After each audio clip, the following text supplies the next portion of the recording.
For nearly 2 decades, someone was sending bombs through the mail. No clear suspect. No confirmed identity.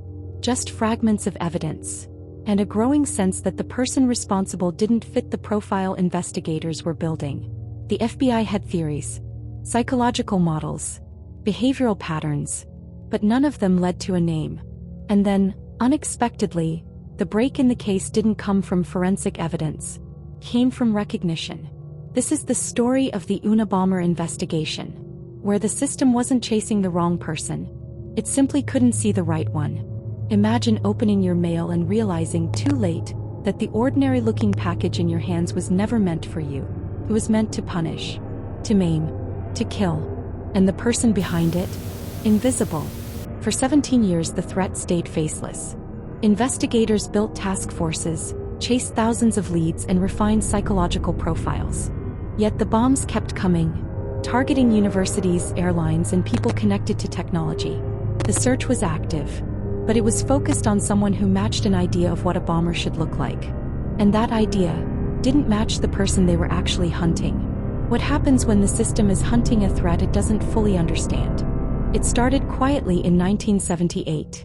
A package left on a university campus in Chicago exploded, injuring a security officer. Then another at Northwestern University the following year. At first they seemed like isolated incidents, crude devices, no obvious pattern.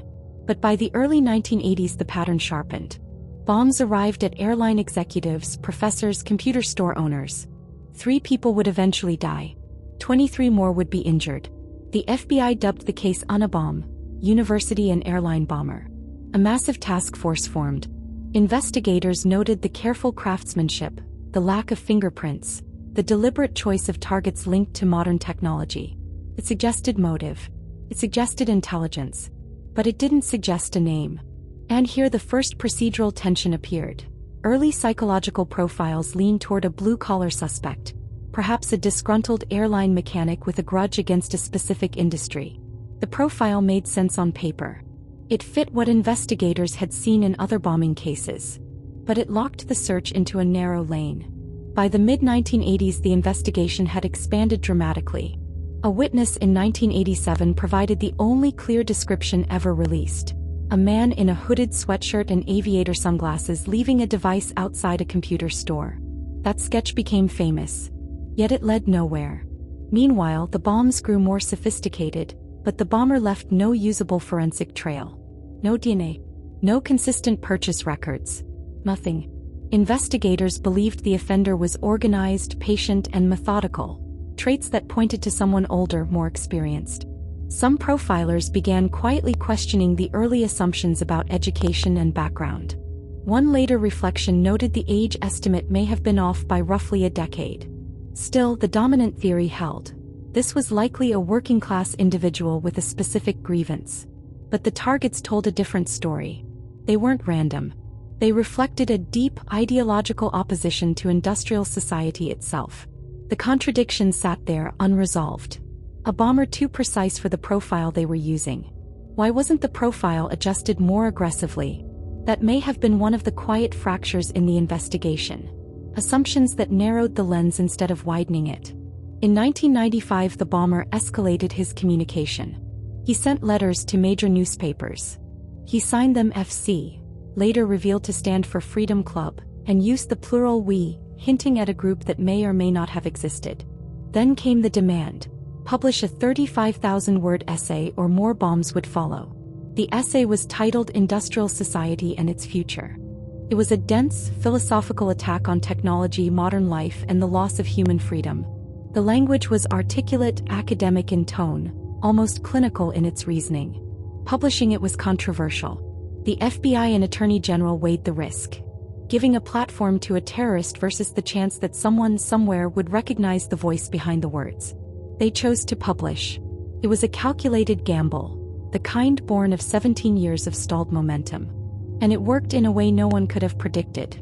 The manifesto didn't just expose ideology. It exposed writing style, specific phrases, sentence rhythms, even certain misspellings and quirks of punctuation. Investigators had long suspected the bomber was highly educated. The manifesto confirmed it.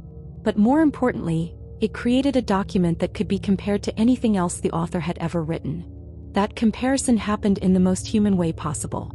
David Kaczynski read the published manifesto. He recognized the ideas: anti-technology, anti-industrial rage. But more than that, he recognized the voice, the precise phrasing, the intellectual intensity. It matched letters his older brother Ted had written years earlier.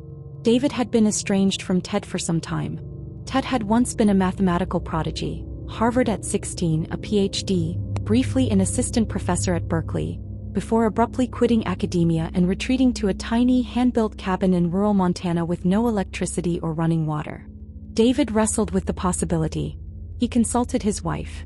They quietly gathered old letters and documents. They reached out through intermediaries to the FBI. Linguistic experts compared the texts. The match was compelling. Almost certainly the same author. Suddenly the investigation shifted. No longer hunting a stranger who fit a composite sketch. Now they were looking at a specific man whose life trajectory explained the contradictions the profile had missed. The faceless national threat had a name, a history, a family. It was the moment anonymity fractured. On April 3, 1996, agents surrounded the Montana cabin. Inside they found the evidence that confirmed what the linguistic analysis had already indicated. Journals detailing the crimes, bomb components, and one live device ready to be mailed. Theodore Kaczynski was arrested without incident. He would later plead guilty to avoid an insanity defense he rejected, receiving multiple life sentences. The longest and most expensive manhunt in FBI history at the time was over. But the deeper fracture remained. The system had spent 17 years building models around what a bomber should be: blue-collar, local grudge, predictable patterns. The man they finally found was none of those things. He was a brilliant mathematician who had chosen radical isolation to wage a one-man war against the modern world. Profiling had helped narrow the focus on geography and motive. It had also constrained the search by anchoring investigators to assumptions that didn't match this particular mind. The break came not from better forensics or sharper profiles. It came from one person's recognition of another person's language. The Unabomber investigation succeeded in the end. But only after the system had to admit its own blind spots. It took nearly 2 decades, and the eyes of someone who knew the suspect personally, to see the threat clearly. What does that say about how we define and recognize danger today? When the next unconventional offender appears, one who refuses to fit our categories, will the system see them in time? Or will we once again be searching for a profile instead of a person? What do you think happened? Was the real failure in the profiling assumptions, or in the sheer patience of the man who stayed hidden for so long? Comment below. If this case showed you how justice can fracture when it can't see the threat clearly, check out our episode on the Atlanta Olympic bombing, where the system didn't fail to act, it acted too quickly before the evidence could catch up. Thanks for watching. I'll see you in the next one.